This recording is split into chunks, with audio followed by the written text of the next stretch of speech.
we have considered the concept of sufficiency and I related it to the Fisher's information measure.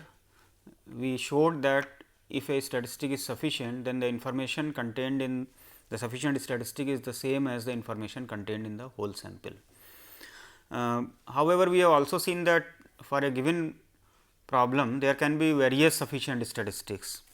Suppose I consider a random sample x 1, x 2, x n, say x 1, x 2, x n from say normal mu sigma square. Then by using factorization theorem we showed that x bar and s square is sufficient. Okay. But using the same argument we may also say that x 1 plus x 2, x 3 plus and so on x n, and similarly we can say x 1 minus x bar square plus x 2 minus x bar square and say so on, say x I minus x bar whole square I is equal to 3 to n. This is also sufficient. Okay. And like that we can write several sets of sufficient statistics. So, now which one to use? Then naturally it should occur that the one which leads to the maximum reduction of the data should be used. That leads to the concept of minimal sufficiency.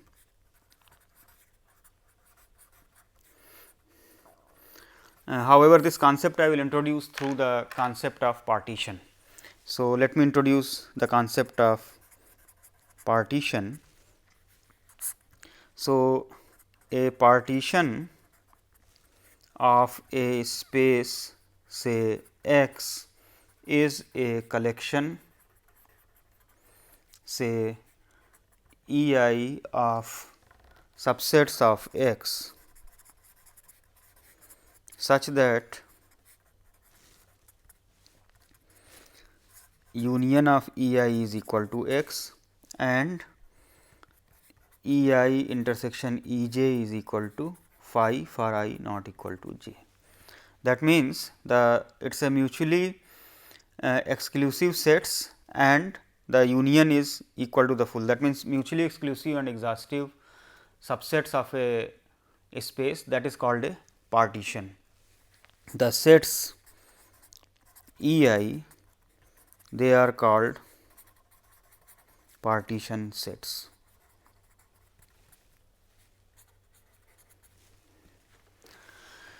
Let T be a function from say x into another space y.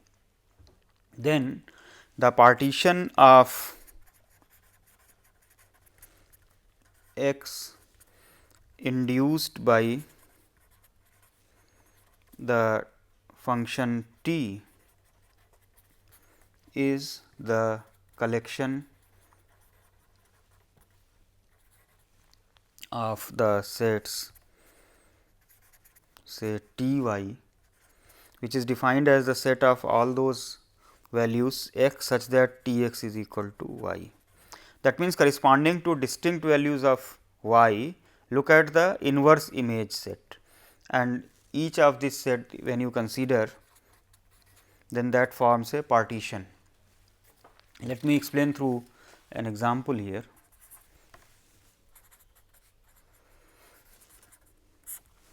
Say I consider x to be the set of real numbers and let us consider the function T x to be say x square. Then what is y then? Y is the 0 to infinity. Then if you consider say T y, then it will be equal to minus root y for all y greater than 0 and T 0 is of course 0. Then T 0 and T y for y greater than 0, this is a partition of x induced by T x. Let me give another example. Suppose I consider say x to be the set of say alphabets A, B, C, D and so on up to x, y, z. Then I define say T of say E, T of O, T of I and say T of A U say is equal to, for example, I write 1 and T of say remaining things, remaining characters like B, C and so on, T of Z is equal to say 2. Then if I consider the inverse images of 1 and 2 respectively, then what you will get? E, I, A, O, U and another set will be remaining B, C and so on. Then this is the partition induced by this function T. Now, we can say that a function induces a partition.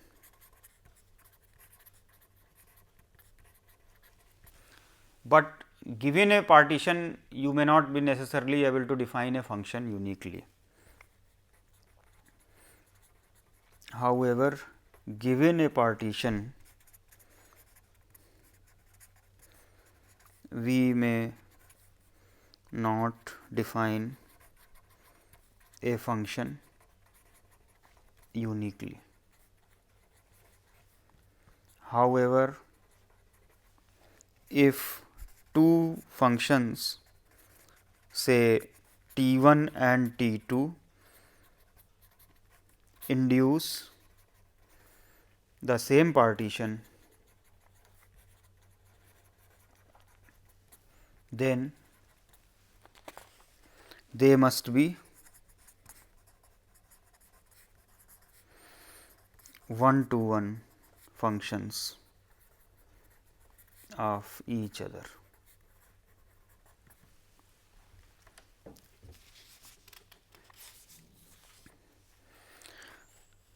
Let me take another example. Let us consider say x as the colors red, white, green, blue, yellow and say violet. I define a function T1 of say red and T1 of white. I assign the value say 1, say T1 of green and T1 of blue is equal to say 2, T1 of yellow and T1 of violet, suppose I define it to be 3 and I define say T2 x is equal to T1 x minus 2 whole square. Now, if you define this, then corresponding to T1 value is equal to 1, T2 will become 1 and corresponding to T1 is equal to 3 also T2 will become 1. Corresponding to the value T1 is equal to 2, T2 will be 0. So, the partition induced by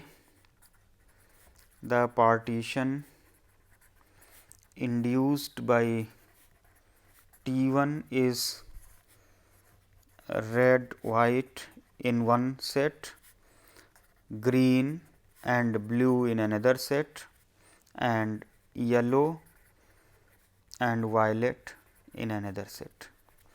Because the value 1 corresponds to red and white, the value 2 corresponds to green and blue, the value 3 corresponds to yellow and violet. So, let me call this partition P1. Let us also find out the partition induced by T2. Now, let us see. T2 is taking values, T2 can take value 0, that is when T1 is equal to 2 and when T1 is equal to 1 or 3, T 2 is taking value 1. So, the value 0 is corresponding to green and blue. So, the partition which is induced by T 2, one set consists of green and blue, and one is correspondent to then red, white, yellow and violet. Red, white, yellow and violet. Let me call this partition P 2. So, we say that partition P 2 is a reduction of partition P 1 if each partition set of P 2 is a union of some members of P 1. Now, here you observe the partition sets in P 2, this set is the same as this set, and the second set here is a union of two sets of P 1. So, in the above example, P 2 is a reduction of P 2, P 1.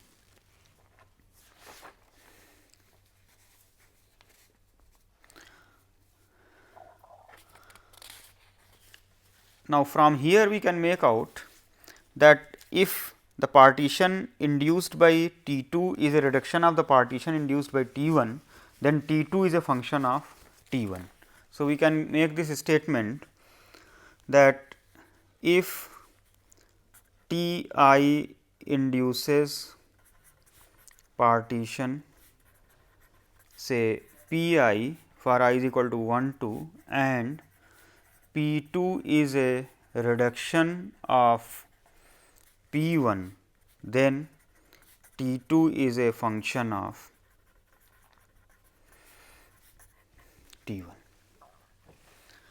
So, now when we talk about a sufficient statistics T, then the corresponding partition sets will be T x is equal to T, where T values over the set of values of T. This is the partition sets induced by statistic T. Let T be sufficient. Now, the definition of sufficiency says that the conditional distribution of the data, that is x 1, x 2, x n given T must be independent of the parameter. So, we can say that the conditional distribution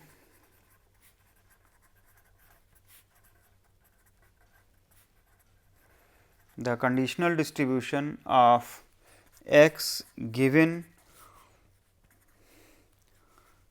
x such that T x is equal to T is independent of the parameter.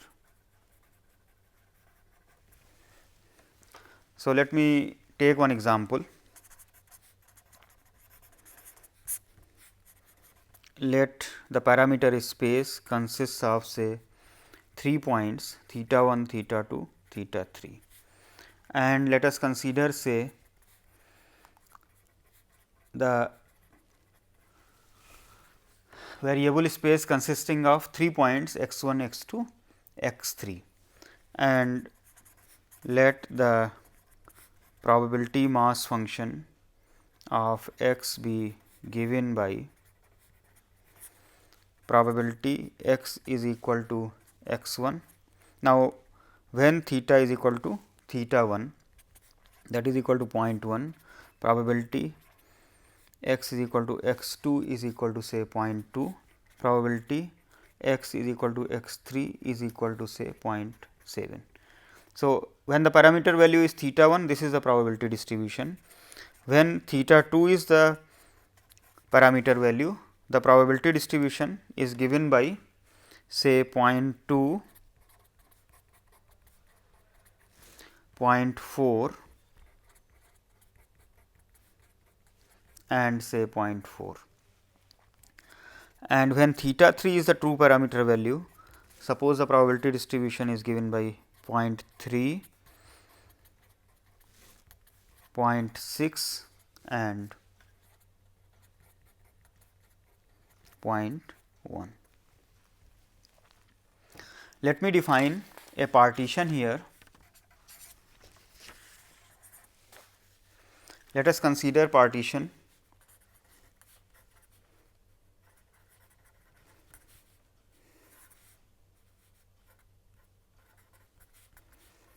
x1, x2 and x3.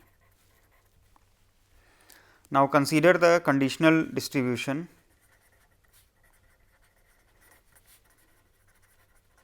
of x given the partition sets. Here we have two sets. So, one set is, let me call it A, another set I call B. So, what is the probability of x is equal to x1 given say x is equal to x1 or x is equal to x2, that is given that x belongs to A. Now, here it will be dependent upon the, that means we have to calculate this probability under different parametric configurations. Let me consider say theta is equal to theta 1. When I take probability of x is equal to x1 given x belonging to A, then we apply the conditional probability formula. This will be equal to probability of x is equal to x1 divided by probability x belonging to A, that is when x equal to x1 or x equal to x2. Now, when theta is equal to theta 1, probability of x equal to x1 is 0.1 and probability of x equal to x2 is equal to 0.2. So, this value turns out to be 0.1 divided by 0.1 plus 0.2, that is equal to 1 by 3. Now, if I consider say theta 2 x is equal to x1 given x equal to x1 or x equal to x2, again you notice here when theta is equal to theta 2, the corresponding probabilities are 0.2 and 0.4. So, this value will turn out to be 0.2 divided by 0.2 plus 0.4, that is once again 1 by 3, and in a similar way if I calculate when theta is equal to theta 3,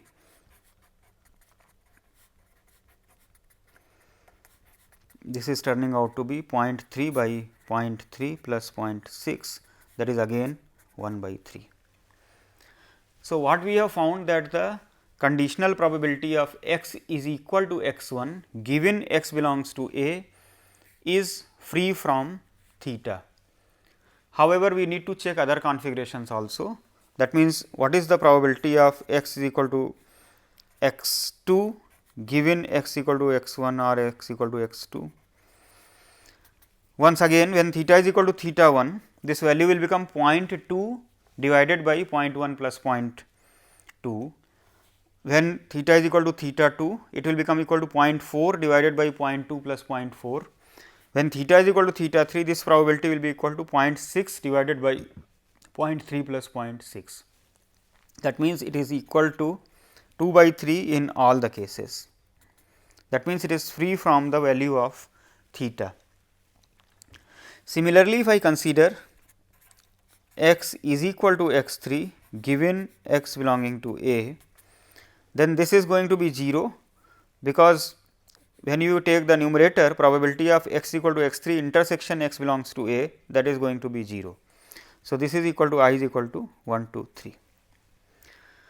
Then similarly, if I consider probability of x is equal to x1 given x belonging to B, that is x is equal to x3, then that is also 0, and this will be true for all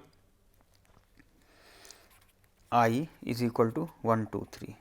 If I consider probability of x is equal to x2 given x equal to x3, that is also going to be 0 for I is equal to 1, 2, 3. If I consider theta I x is equal to x3 given x equal to x3, that is going to be 1 for I is equal to 1, 2, 3. So, we can say that this is a sufficient partition. So, if I consider a function t which is assigning one value to say t x 1 and t x 2 as some value and t x 3 as another value, let me call it value a and this value as b, where a is different from b, then t must be sufficient. That means, a function which partitions the variable space into two parts, one part is consisting of x 1 and x 2 and another one is consisting of x 3, then that will be sufficient. Just to tell that this is not a unique way of looking at it. For example, in place of x 1, x 2, x 3, where I have clubbed x 1 and x 2, suppose I had clubbed in a different way. For example, if I had clubbed, let me consider another partition, let me call it P star. Suppose I had put x 1 and say x 2, x 3. Let us see what is the probability of say x 2 given x is equal to x 2 or x is equal to x 3. Now, when theta is equal to theta 1, this probability will be equal to, now x 2 given x 2 is equal to x 3. So, this will become equal to 0.2 divided by 0.2 plus 0.7, 0.2 divided by 0.2 plus 0.7, that is 2 by 9. Now, if I consider theta 2, same probability,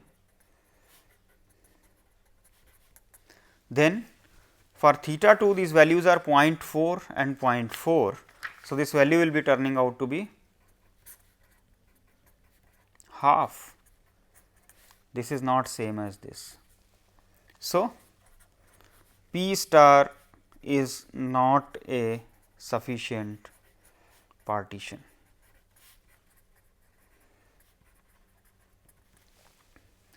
Consequently, any statistic which will induce this partition will not be sufficient.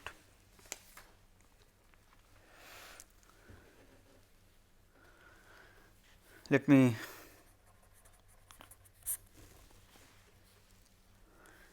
a sufficient statistic induces a sufficient partition and conversely, given a sufficient partition,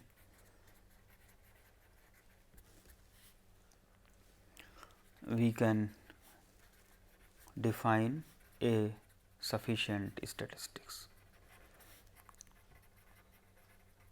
Of course, this is not necessarily unique.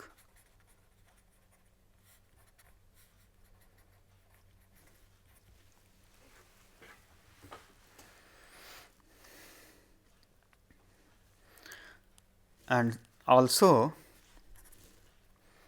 two statistics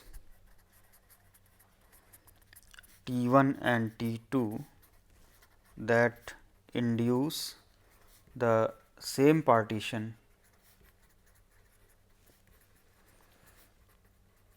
must be in 1-to-1 correspondence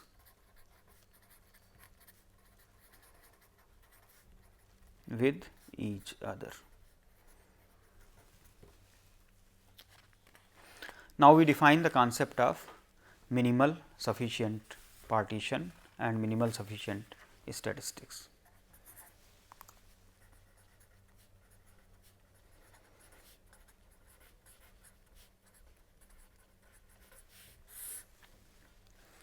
So, a partition say P is said to be minimal sufficient if this is sufficient, and second, if P star is any other sufficient partition, then P is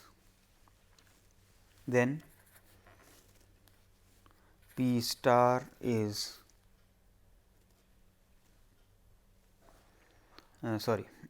then P star is a reduction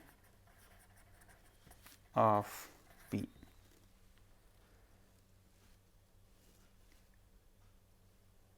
No, I am sorry, this is written wrongly. If P star is any other sufficient partition, then P is a reduction of P star. So, let me explain. We will call it minimal sufficient partition if first of all this should be sufficient partition, and if there is any other sufficient partition, then this should be a reduction of that. That is why this is the maximal reduction, or we say that it is a minimal sufficient partition. So, a statistic which induces the minimal sufficient partition is called a minimal sufficient statistic. So, we can say that a statistic T is minimal sufficient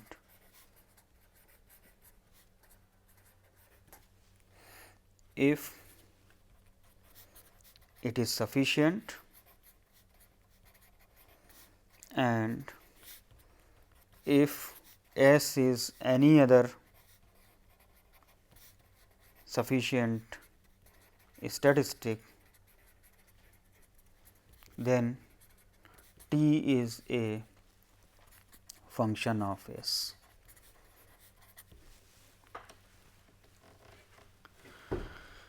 So, that is how it is the minimal sufficient, that is the maximal reduction of the data.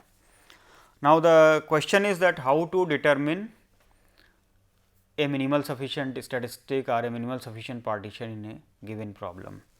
This problem is settled by Lehman and Shafi in 1950 and 55 in papers in Sankhya.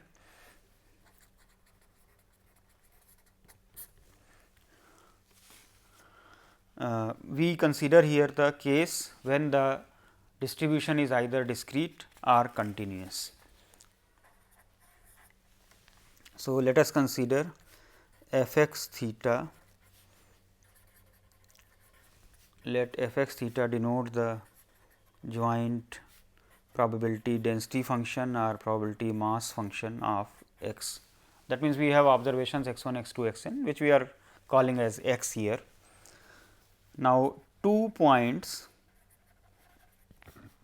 x and y in the sample space are said to be equivalent if the ratio f x theta by f y theta does not depend on theta. Of course, when we write the ratio of the densities at two different variable points, then there is a possibility that either the numerator or the denominator may be 0 or both may be 0. So, in that case we qualify this statement by saying whenever this ratio is defined.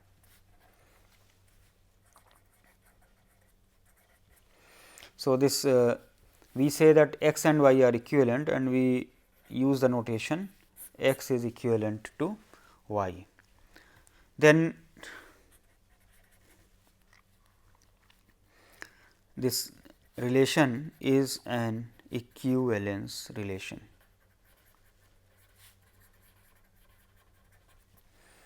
Because it is reflexive, if I consider f x theta by f x theta, that is going to be 1, which is free from the parameter. If f x theta by f y theta is free from theta, then f y theta by f x theta is also free from the parameter. Therefore, x related to y is equivalent to saying y is equivalent to x. So, the relation is symmetric. If I say x is equivalent to y, that is f x theta by f y theta is independent of theta, and if I say y is related to z or y is equivalent to z, then f y theta by f z theta is independent of theta. So, if I consider f x theta by f z theta, then that is equal to product of these two terms. So, that is also free from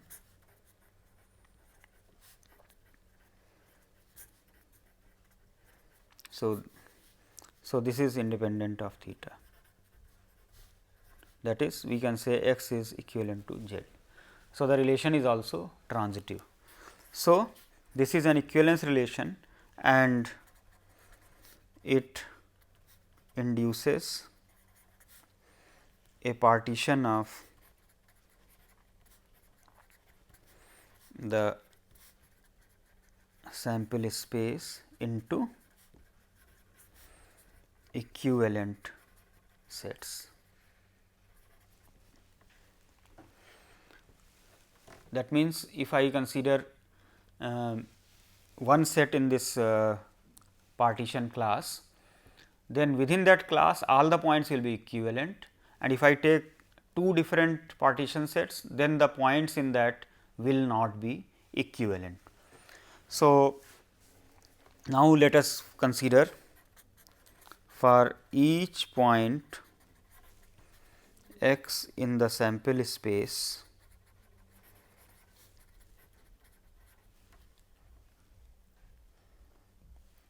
define dx as the set of all the y's such that y is equivalent to x. That is, for every point whatever be the equivalent points, I will put them in the set dx. Then x belongs to dx, and also if x belongs to dy, then y will belong to dx. So, in this case dx and dy are same, and also there will be place where the density will take value 0, that is density or the probability mass function. We put in another set, let d naught be the set of all those points for which f x theta is equal to 0 for all theta. So, now each x lies in some d, and d's do not overlap, they form a partition of the sample space. Let us call this partition pi. Okay. This partition I will name as pi.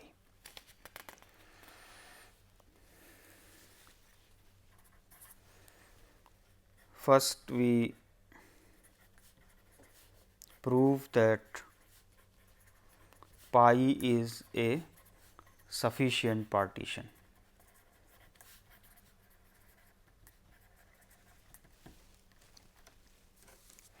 Now, let us consider for each set D, let x d be a representative point. Okay.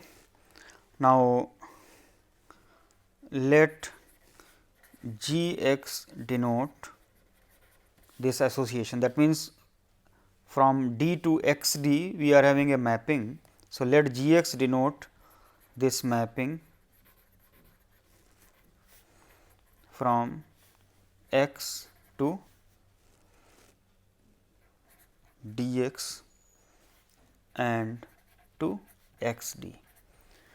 So, for a given point x we have the point d x, and then I am choosing a representative point d x of that set.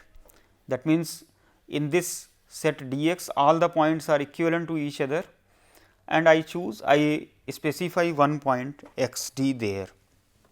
So, G x is a statistic defined on this partition. Now, for any partition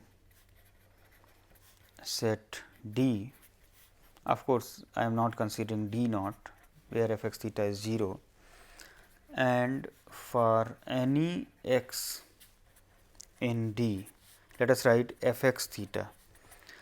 Now, x belongs to d x and x d also belongs to this.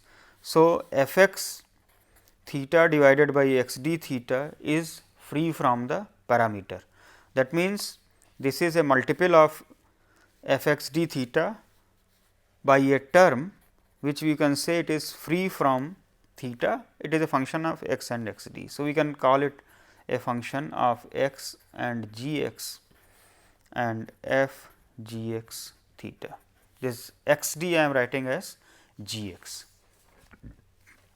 which we can write as f x theta is equal to g of g x theta into h of x, where h of x is actually 0 if x belongs to d naught, and it is equal to k of x g x if x does not belong to d naught, and g of g x theta is nothing but f of g x theta. Now, if you see this carefully, this is nothing but the factorization here. So, we conclude that g x is in a sufficient statistic, and the partition pi is sufficient partition, because that is induced by G. Now, let us consider, now we prove that pi is minimal sufficient. For that, let us consider another, say h x, let h x be any other sufficient statistic.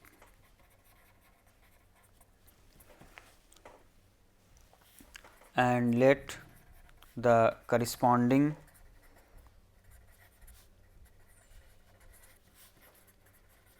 partition sets be, let me call them E.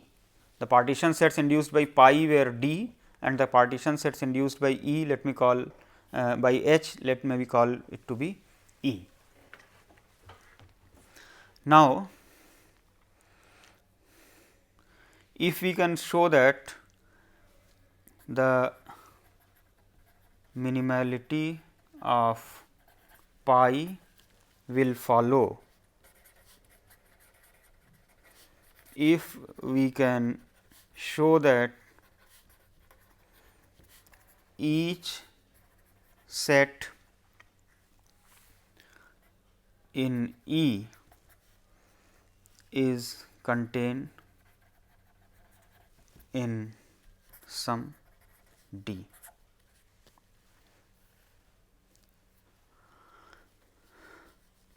except of course, the points where the probability is 0.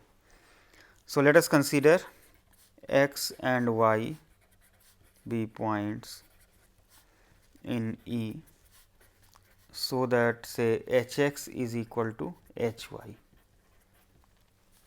Now, h is sufficient. So, we can write f x theta is equal to say alpha x into beta of h x theta. Now, that we can write as alpha x beta of h y theta, and f y theta we can write as alpha y beta h y theta. So, if I take the ratio here, we get f y theta by f x theta is equal to alpha y by alpha x. That means, we can say f y theta is equal to a function of say x y into f x theta. So, x is equivalent to y, that is x y belong to same D.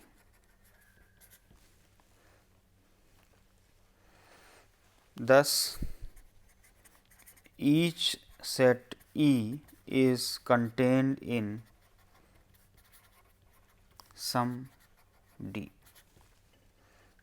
of course, except possibly those points x such that alpha x is equal to 0.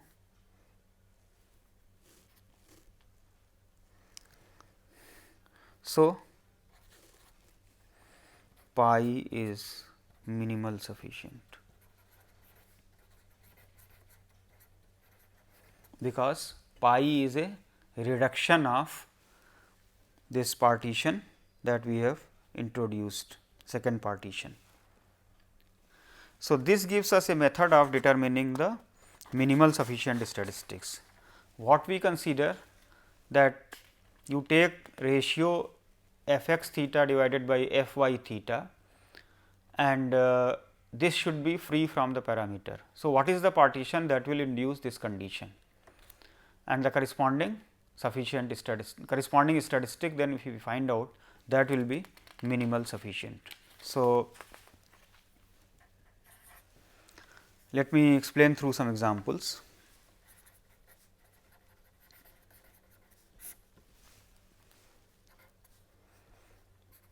Let us consider the cases of the standard distributions. Suppose I consider Poisson lambda distribution, and we denote by x the x 1, x 2, x n, and by small x we denote the points. So, consider the f x lambda here, that is e to the power minus n lambda, lambda to the power sigma x I divided by product of x I factorial, I is equal to 1 to n. So, let me consider the ratio f x lambda divided by f y lambda, then that is equal to e to the power minus n lambda will cancel out, we will get lambda to the power sigma x I minus sigma y I, and product of y I factorial divided by product of x I factorial. Now, this term is dependent upon parameter through this, and we can easily see that this is independent of lambda if and only if sigma x I is equal to sigma y I. So, by the previous result that we have proved of by Lehmann and Shafi, we conclude that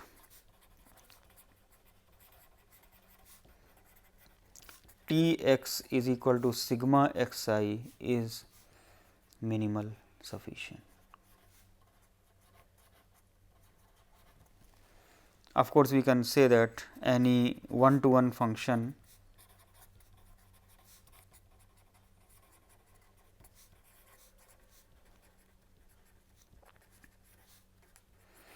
of a minimal sufficient statistic is also minimal sufficient.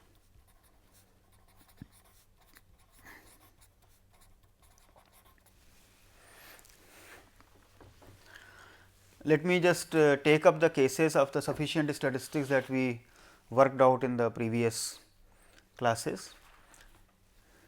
We had seen like binomial distribution, normal distribution, exponential distribution, etc.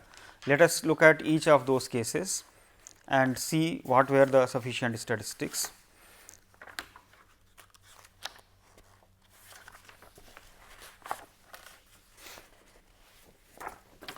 Consider this case. X1, X2, Xn is a random sample from normal mu sigma square and sigma square is known. Now, in this case the joint distribution that we wrote was of the form 1 by root 2 pi to the power n e to the power minus sigma xi square by 2 e to the power minus n mu square plus n mu x bar. Now, in this case if I consider the ratio by taking f x mu divided by f y mu, this term will become free from the variable, free from the parameter. E to the power minus n mu square will also cancel out. We will be left with e to the power n mu x bar minus y bar. Now, that will be free from mu if and only if x bar is equal to y bar, and therefore, x bar is the minimal sufficient statistics. So, like that if we consider various problems, like in the second case we have taken mu naught is known, and in this case we figured out that sigma xi minus mu naught whole square is sufficient. So, this will also become minimal sufficient. When both mu and sigma square are unknown, then sigma xi and sigma xi square will become minimal sufficient. So, in most of the problems where we have applied factorization theorem, we actually have a factorization. So, if we write down the ratio, then the term which is consisting of the parameter theta there, then it is related to g of t x theta divided by g of t y theta. So, this ratio if you consider and obtain the condition when it is going to be free from the parameter, that will give the minimal sufficient statistics. So, like that if I just mention x 1, x 2, x n follow normal mu sigma square. So, if mu and sigma square are unknown, then sigma xi and sigma xi square is minimal sufficient. Of course, we can say x bar and s square is minimal sufficient.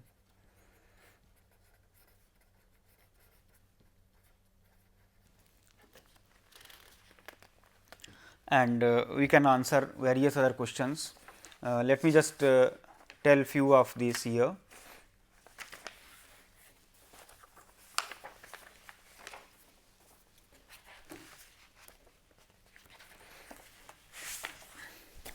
Let us consider say exponential distribution with parameter lambda.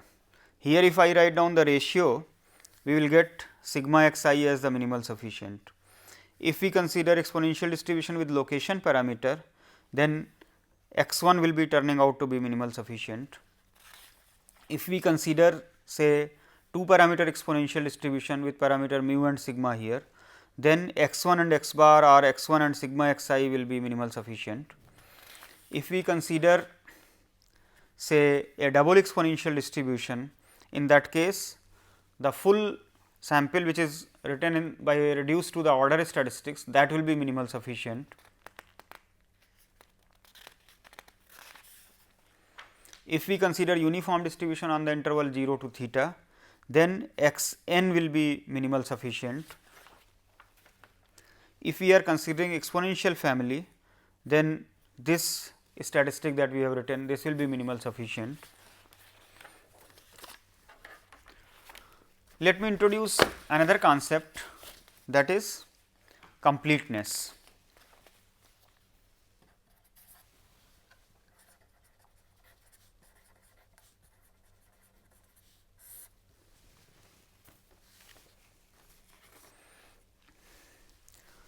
Let x be a random variable with probability distribution p theta, theta belonging to theta. So, we say that the family of probability distributions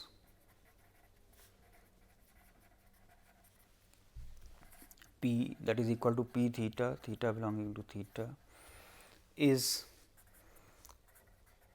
complete if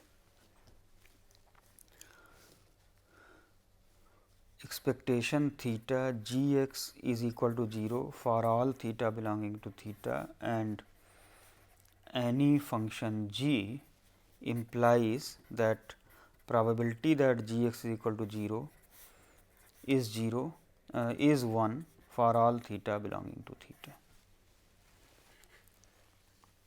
Then a statistic T is said to be complete if the family of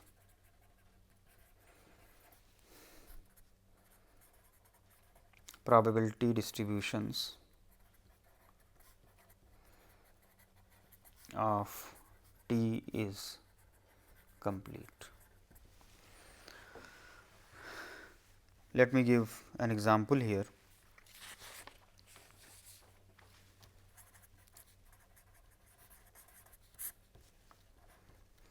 Let x follow say binomial n p distribution where n is known and parameter p lies between 0 to 1. Let us consider expectation of g x is equal to 0 for all p in the interval 0 to 1.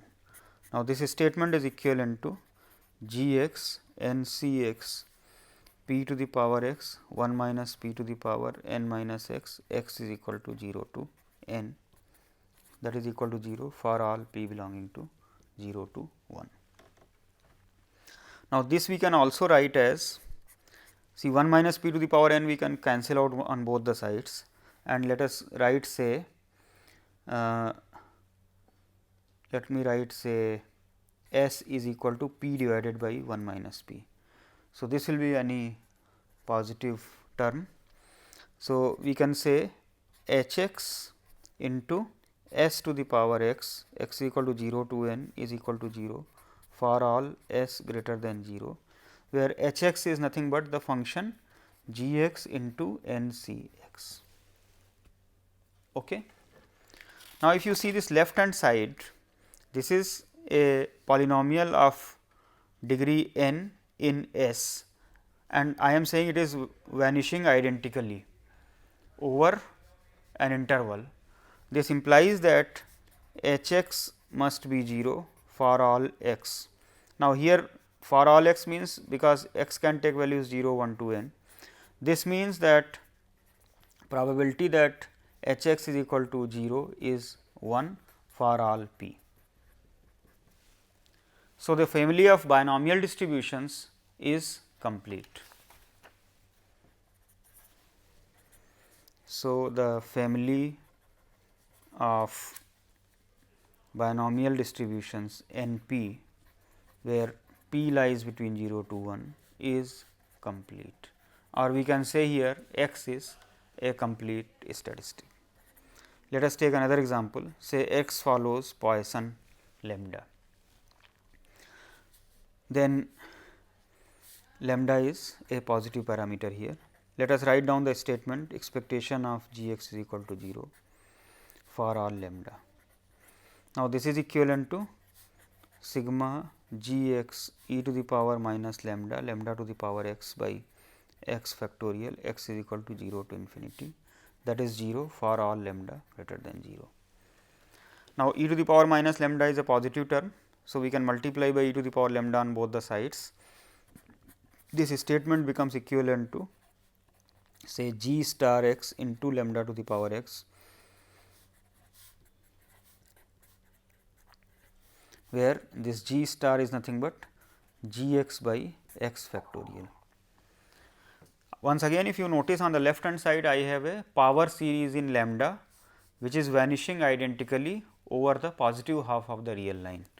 So, if a power series vanishes identically over an interval, all the coefficients must vanish. So, that means, this is equal to 0 for all x equal to 0, 1, 2 and so on. Therefore, we can say that probability that g star x is equal to 0 is 1 for all lambda. Now, g star is nothing but g x by x factorial, that means, g x itself is 0 with probability 1. So, this family of probability distributions of Poisson lambda is complete.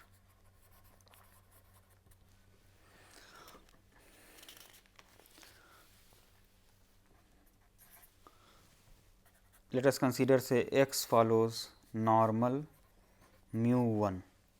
Here mu is any real number. Let us write down expectation of g x is equal to 0 for all mu. Now, this is equivalent to saying g x 1 by root 2 pi e to the power minus 1 by 2 x minus mu square d x.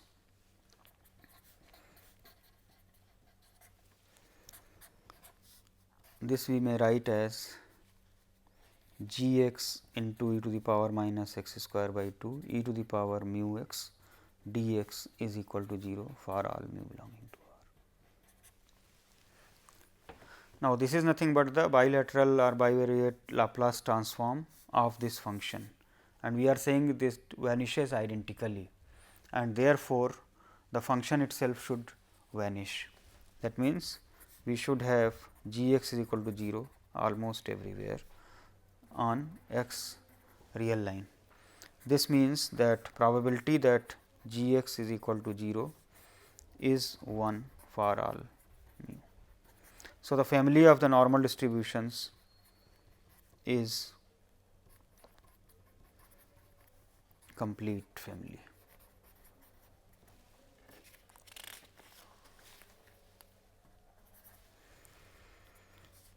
Let us consider x following uniform 0 theta. Expectation of g x is equal to 0 for all theta. This is equivalent to the statement g x by theta d x 0 to theta is equal to 0. Now, this term I can adjust here. So, what we are saying is that the integral of g x is 0 for all values for over all the intervals of the form 0 to theta. Therefore, we can using the Lebesgue integration theory, we can say that the function g x itself is 0 almost everywhere. That means, probability that g x is equal to 0 must be 1 for all theta. So, the family of uniform distributions is also complete.